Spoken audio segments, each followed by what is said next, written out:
नमस्कार दोस्तों, स्वागत है आपका अपने वीजी नॉलेज में। जिसको सबसे दिमागदार क्रिमिनल कहा जाता है, एक समय जिसके पास 10 से भी ज्यादा पासपोर्ट हुआ करते थे, जिसको कहा जाने लगा बिकनी किलर। बिना पैसे दे मीडिया भी नहीं कर सकती उससे बात। जी हाँ, यहाँ बात हो रही है चार्ल्स गुरुमुख शोभराज की। चार्ल्स की माता की शादी से पहले वियतनाम में खुद की एक दुकान हुआ करती थी।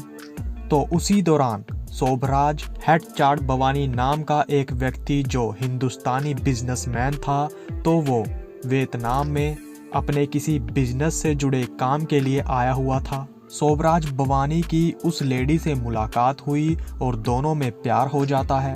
वो दोनों एक साथ रहने लगते हैं, लेकिन उन्होंने शादी नहीं की थी।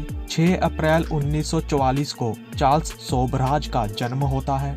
थोड़े समय बाद चार्ल्स के माता पिता में लड़ाई झगड़े होने लगे, जिसके बाद बिजनेसमैन शोभराज बवानी उनको छोड़कर वापस भारत आ जाता है। ये वो समय था जब चार्ल्स शोभराज बेहद छोटा था।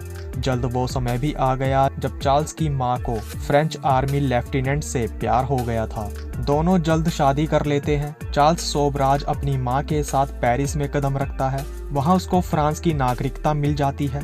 कुछ समय बीतने के बाद शोभराज के भाई का जन्म हुआ। वो उसका सौतेला भाई था। चार्ल्स शोभराज अपने आप को अलग महसूस करने लगा। उसको लगता उसके पिता उसको प्यार नहीं करते। यही कारण रहा वो अपना अलग रहने लगा और जुर्म के रास्ते चल पड़ा। उसने पहली चोरी जो की वो एक गाड़ी की थी, जो उसने पेरिस के पास से चुराई थी। इस मामले में चार्ल्स को जेल हुई। वो 8 महीने जेल में रहा। जेल में सुधार सेवी शख्स के साथ चार्ल्स की मुलाकात हुई। वो व्यक्ति जेल में कैदियों से मिलकर उनसे बात किया करता था। उससे चार्ल्स काफी प्रभावित हुआ। कहते हैं वो व्यक्ति बेहद अमीर था और उसकी कई क्रिमिनल्स के साथ जान पहचान थी। जेल से बाहर आने के बाद चार्ल्स उस व्यक्ति से मिलता है। उसी के जरिए चार्ल्स शोभराज क्राइम से जुड़े लोगों के संपर्क में आ जाता है। वो ड्रग्स से जुड़ जाता है। वो एक पारसी लड़की से मोहब्बत करने लगता है। उसको वहाँ फिर से जेल हुई, लेकिन बाहर आने के बाद भी उसने अपने गलत धंधे को नहीं छोड़ा। पुलिस शोभराज की तलाश में जुटी थी, जिसके बाद वो फ्रांस को छोड़ने का फैसला लेता है। जेल में जो सुधार सेवी शख्स आता था, उसकी मदद से चार्ल्स ने गाड़ी का बंदोबस्त किया और वो अपने सारे पैसे ले उस गाड़ी से बॉर्डर पार कर पड़ोसी देश में कदम रखता है। फिर 1969 में वो हिंदुस्तान में पहुंच जाता है। वो मुंबई आकर रहने लगता है। वो अपनी गर्लफ्रेंड से शादी कर चुका था। उसकी पत्नी प्रेग्नेंट थी। उसकी बेटी का जन्म मुंबई में हुआ। मुंबई में आने के बाद भी चार्ल्स ने गलत कामों को नहीं छोड़ा। वो मुंबई में गाड़ियों को चुराना शुरू कर देता है। साथ ही साथ वो ड्रग्स का भी काम करने लगा था। कहते हैं वो गाड़ियों, ड्रग्स, हथियार को पाकिस्तान अफगानिस्तान बॉर्डर क्रॉस कर पहुंचाया करता था। चार्ल्स को कई भाषाएं आती है। उसको अलग अलग भाषाएं सीखने का शौक था। उसको इंग्लिश, फ्रेंच, हिंदी, उर्दू आती है। चार्ल्स शोभराज अपने काम को जिन लोगों की मदद से पैसे दे करवाया करता था, उनसे वो बड़े अच्छे तरीके से पेश आता था। मुंबई में शोभराज के कई क्राइम से जुड़े लोगों के साथ कनेक्शन बन चुके थे। मुंबई पुलिस ने भी एक समय उसको अरेस्ट कर लिया था, लेकिन जल्द वो बाहर आ जाता है। शोभराज ने इसके बाद दिल्ली का रुख किया। उसको पैसों की जरूरत थी। 1973 में न्यू दिल्ली के 5 स्टार अशोका होटल में शोभराज रुका हुआ था। उस होटल के ऊपर के फ्लोर पर एक ज्वेलरी शॉप थी। वो रात होने का इंतजार कर रहा था। शोभराज रात को उस ज्वेलरी शॉप में डाका डालता है। वहां से उसने बहुत सारी ज्वेलरी और पैसे चोरी किए, जिसके बाद वो दिल्ली एयरपोर्ट पहुंच जाता है। उसके साथ उसकी पत्नी भी थी। दिल्ली से उनको मुंबई जाना था, तो तभी कस्टम ड्यूटी वालों को उनके बैग को देखकर शक हुआ। बैग को चेक किया गया तो उसमें से चोरी की हुई ज्वेलरी निकलती है। इसी दौरान चार्ल्स शोभराज ने भागने की कोशिश की, लेकिन उसको पकड़ लिया गया। शोभराज को गिरफ्तार कर दिल्ली तिहाड़ जेल भेज दिया गया।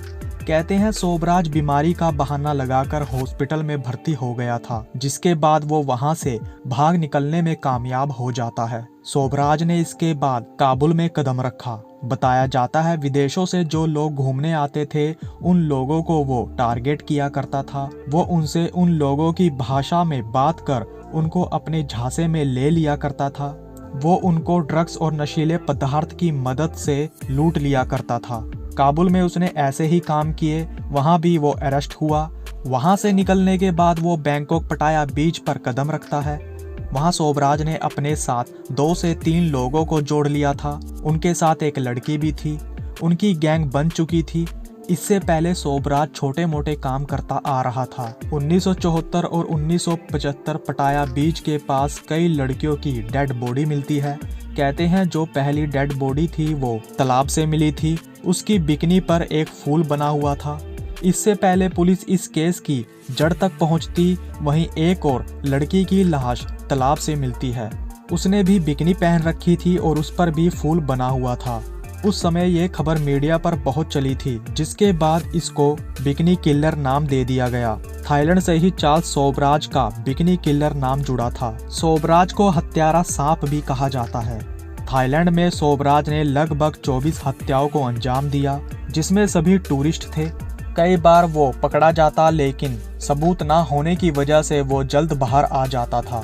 1975 के आसपास वो नेपाल में भी गया। वहाँ एक कैनेडियन लेडी और अमेरिकन व्यक्ति का कत्ल हो जाता है, जिसमें चार्ल्स सोबराज का नाम निकलकर सामने आता है। नेपाल से भागने के बाद वो दोबारा भारत आ जाता है। वो दिल्ली में आकर रहने लगता है।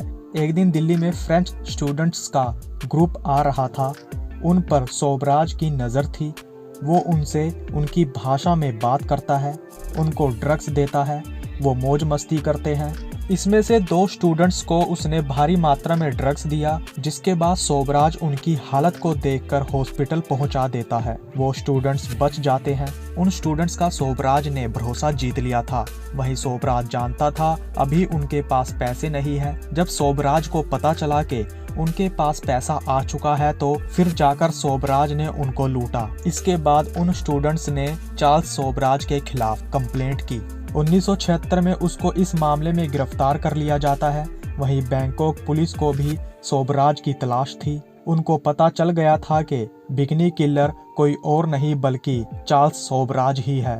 बैंकॉक पुलिस ने इंडियन गवर्नमेंट से सोबराज को उनको सौंपने को लेकर बात की, लेकिन सोबराज को पहले इंडिया में सजा काटनी थी। 1976 में सोबराज पर भारत में केस चला, जिसमें उसको 12 साल की सजा हुई। पहली बार सोबराज इतने लंबे समय तक जेल में रहा। इससे पहले 5 देशों की जेल से वो बहुत कम समय में बाहर आ जाता था। कहते हैं सोबराज अपनी बातों में किसी को भी फंसा लेता था। 10 साल वो बड़े अच्छे ढंग से तिहाड़ जेल में रहा। वहाँ उसने जेल स्टाफ से अच्छी बना ली थी। वहाँ वो समझदारी वाली बातें करता। वो कहता कुछ नहीं रखा क्राइम में, अपनी मेहनत करो और खाओ। उसमें चेंजेस आने लगे थे। कहते हैं वो ऐसा इसलिए बोलता था ताकि वो वहाँ मौजूद लोगों का भरोसा जीत सके, और ऐसा ही हुआ। 1988 में सोबराज रिहा होने वाला था, लेकिन उसको 20 साल भारत जेल में काटने थे, क्योंकि 12 साल की सजा पूरी करने के बाद सोबराज को थाईलैंड जेल में भेजा जाना था।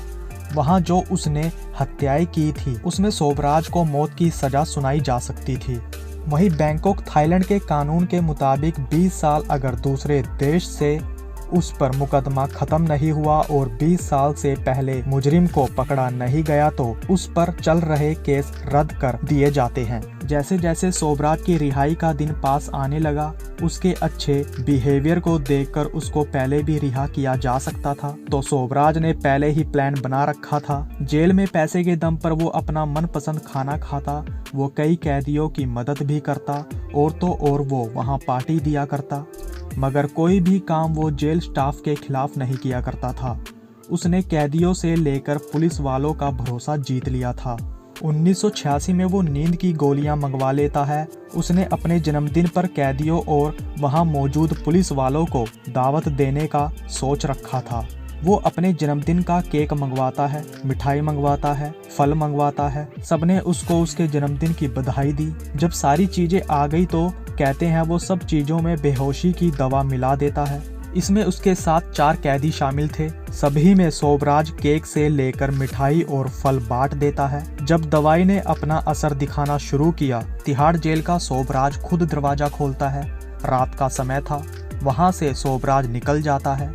जब तिहाड़ जेल के स्टाफ से लेकर कैदियों को होश आया तो सोबराज और उनके साथियों को जेल में ना पाकर हंगामा मच गया था। सोबराज आराम से दिल्ली से गोवा कदम रखता है। वो वहाँ बीच पर घूमा, साथ ही साथ क्लब में गया। उसका जैसा हुलिया था वो उसी में वहाँ घूम रहा था। उसने पुलिस के डर से अपना भेष तक नहीं बदला। तभी किसी ने सोबराज की खबर पुलिस को पहुँचा दी।